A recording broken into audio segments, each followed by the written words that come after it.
In this guide, I'm going to show you how you can get the Hoarder title here in Sailor Peace on Roblox. Before we do get into this guide, make sure to like the video and subscribe to the channel with all notifications on. It really does help the channel and it lets us know that you want more content like this. We'd greatly appreciate it. And if at any point throughout this guide you had any questions, ask them down in the comment section below and we can help you out further. I'm going to be doing my best to reply to every single comment down there.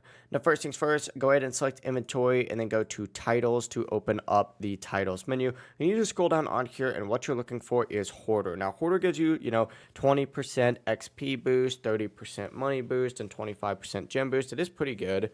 But to unlock it, all you need to do is just collect about 1,000 drops from NPCs or bosses. Drops are really any items that really any enemies leave behind after you defeat them, and you could just farm really any NPC in the entire game in order to do this quickly. If you just go ahead and walk your way up to any of these NPCs, go ahead and start farming them, you'll go ahead and get this pretty quickly. That's actually the full process right here. If you guys had any questions, ask them down in the comment section below and we could help you out further. I'm going to be doing my best to reply to every single comment down there. Before you do leave this guide though, make sure to like the video and subscribe to the channel with all notifications on. It really does help us out and it lets us know that you want more content. Have a great rest of your day though. Peace.